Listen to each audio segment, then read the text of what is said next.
Morning team, I'm back again. So today I'm at Cholsey and Wallingford Railway this weekend to go and have a look at a nice little event that runs near Didcot. It's an old railway. They have steam trains running. I don't think we've got any steam trains today, but we have trains running. This group of people are really interesting people, so we might be getting some railway line from them to go to our El Alamein station, which is pretty good, and also possibly a Romney building, which is like a big Nissan hut. We're going to go have a chat with them later today, but I thought I'd take you on a little tour of the Wallingford Railway and show you their 1940s weekend. Before it opens, I thought I'd give you a little walk in, so let me take you in there.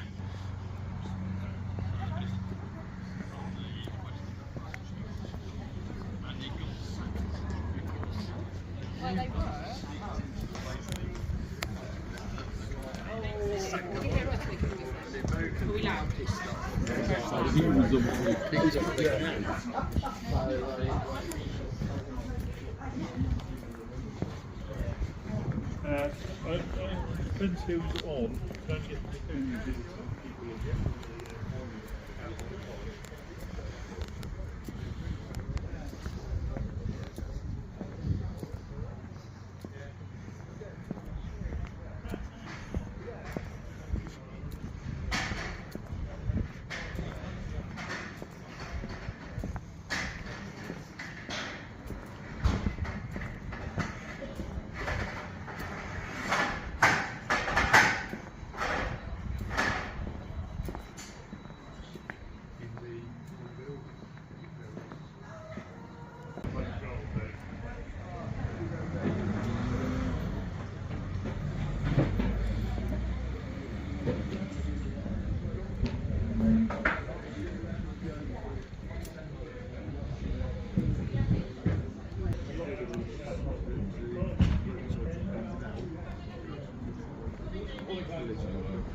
So let's take you around the Cholsey Wallingford Railway, give you a little tour, shall we?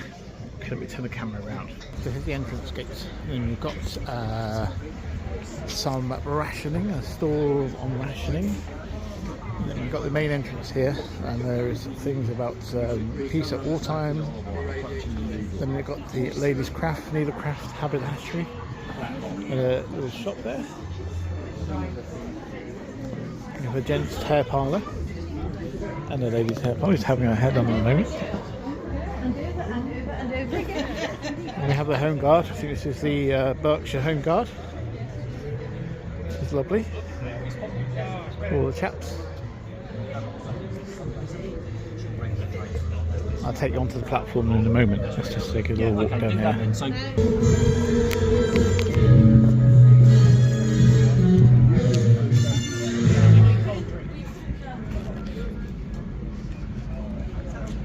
Much better weather today.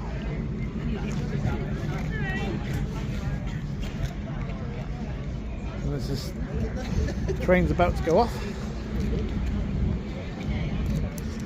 The aircraft.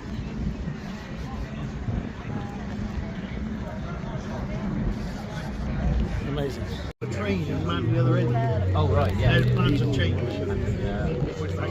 Sighted. I couldn't think of better person. Thank you. We were talking about that earlier. I think the only way that could work is if there's a fixed firing pin at the bottom. Right. So like a normal. Directions, and he said yes. He said there was damn Russians missing. Oh, what did you think he said? He thought that I was talking about Russians. Oh, rations! Oh. That's rather good! Yes, that's right. You're so witty, Winston. I thought I was clever boy. So in amongst all the beautiful things that are happening, apparently Churchill's going to make a speech in a minute. So I'm going to stick around and film that and let's see what Churchill has to say for us. Prime Minister, Mr. Churchill.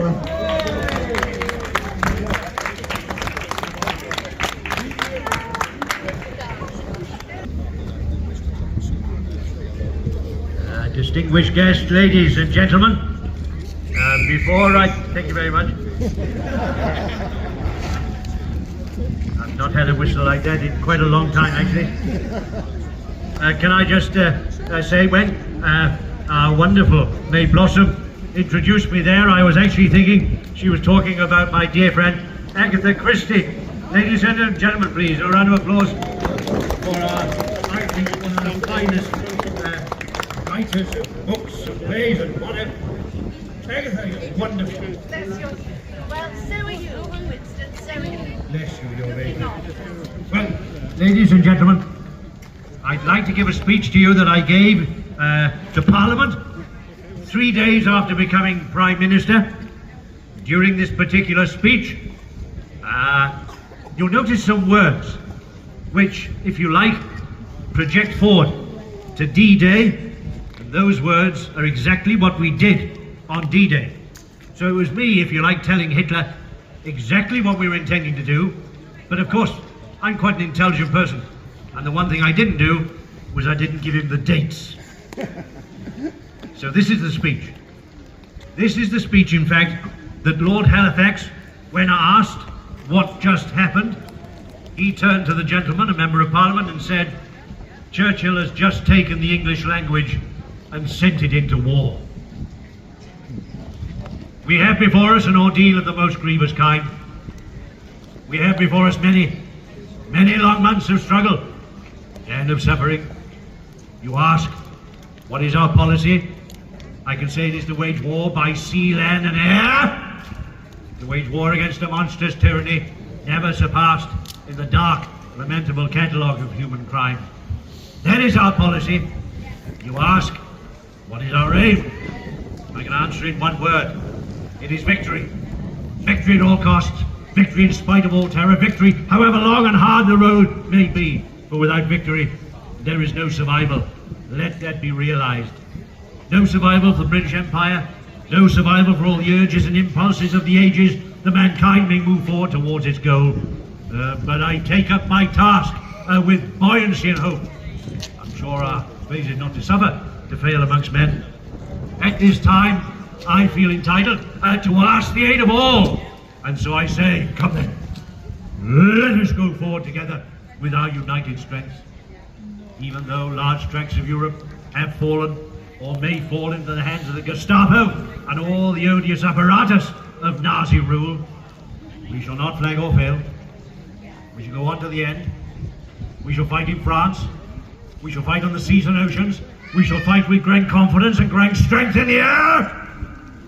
We shall defend our island, whatever the cost may be. We shall fight on the beaches. We shall fight on the landing grounds. We shall fight in the fields and in the streets. We shall fight in the hills. We shall never surrender. And even though, which I do not for a moment believe, this island or a large part of it was subjugated and starving, then again our empire beyond the seas, armed and guarded by the British fleet, would carry on the struggle until in God's good time, the new world, with all its power and might, steps forth to the aid and the liberation of the old. What General Vagar called the Battle of France is over. But I expect the Battle of Britain is about to begin. Upon this battle depends the survival of Christian civilization. Upon it depends our own British life and the long continuity of our institutions and empire. Very soon, the whole fury and might of the enemy will be turned on us. Hitler knows he will have to break us in this island or lose the war. If we can stand up to him, all Europe may be free, and the life of the world may move forward into broad, sunlit uplands. But if we fail, then the whole world, including the United States, including all we have known and cared for, will sink into the abyss of a new dark age, made more sinister and perhaps more protracted by the lights of perverted science.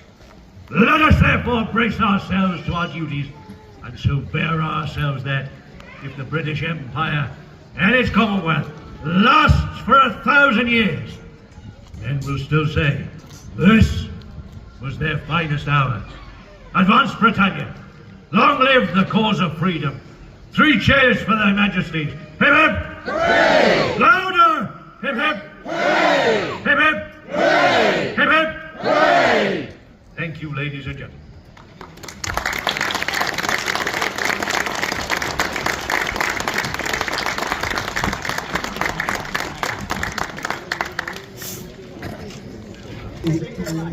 how marvellous that was. We got a little bit for Home Guards now. We're doing a stand to honour. So let's just catch them a moment.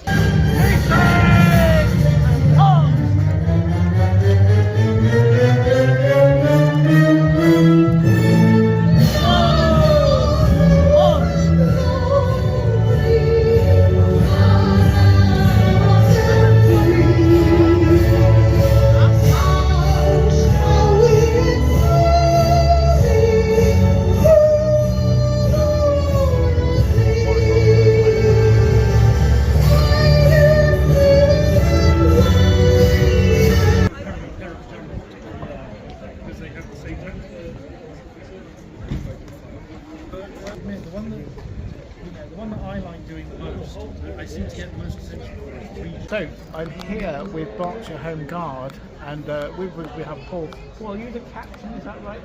I am today. Normally I'm a second lieutenant, but for this show I've been promoted. You'll be promoted to captain. And so we're at Cholsey and Wallingford Railway for the 1940s weekend, and we just came across the Home Guard outfit from the Berkshire. Can you tell me a little bit of the history about the Berkshires? First of all, the reenactment group. How did you get together? What was the scenario? Well, again, most of us came from other groups. We'd done reenactment before, and we just decided we wanted to do something that was local to Berkshire. So we just, 2 or 3 of us started up, and we got the others just came and joined. That's amazing.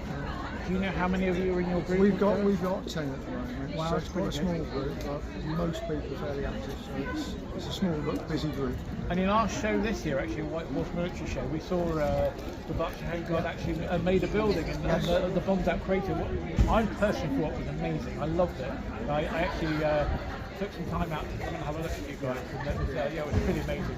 I think that's probably one of the best sort of setups we've ever done, but we had the tools to be able to do it, which was quite good. I mean that's what our job is, Yeah, is yeah. to be able to facilitate reenactment groups. Yeah, yeah. And so I've noticed some of the things here, and they look to a novice perhaps homemade. Were they improvised devices? Yeah, I mean, certainly, for example, that mortar, that's a homemade mortar because there weren't always enough to go around. So, Can you see that homemade mortar down there? basically drain pipe and a shovel. There's a drain pipe with a shovel on the bottom, and this is something That is something that would have made, yeah. So they could either use that to fire standard 2-inch mortar rounds, or if they didn't have that, they'd drill a hole in the bottom and just treat it like a cannon barrel with black powder. That's incredible. And I noticed this as well. It's like a big spike. I would have thought if I'd have, not as a World War II history person, I'd look at that thinking that's just hoping that's not real. But this is that is the Blacker Bombard. That was developed by Colonel Blacker. Blacker Bombard. Blacker Bombard, a 29mm spigot mortar. Wow. That was basically developed after Dunkirk, where we left most of our artillery over in France. We were a bit lighter kit. We needed something for tanks, so that was basically developed as an anti-tank weapon. That's amazing, and I guess the crew would have. How many people would have? It would be a 5-man crew. 5-man crew. Mainly to carry it around, because it's heavy. But yeah, you basically have a loader, a firer, and a commander. And the other 2 would actually just act like sentries to guard it, to protect it. Wow. But you need all 5 to move everything around. And so is this an original piece? No, that is a replica. And did you guys make that as No, part of the group? we acquired it from someone that makes it. That's amazing. So yeah. And would that have been used on railway lines and things like that? That would be used all over the place. I mean, we've got it on the cruciform legs, but also there's quite a few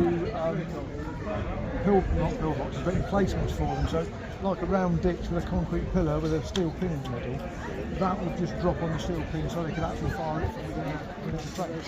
And the rounds that go in it? Yeah, that's the 12-pound anti-personnel round, and that's the 20-pound anti-tank round. And were they used just for this, or were they used for... Those rounds were unique for that weapon. Okay, and they were produced in munitions factories in Yes, the UK? yes, yeah. Amazing. Oh, well, thank you very much for your time. No and worries. thank you to the Berkshire Home Guard. Thank you. No worries.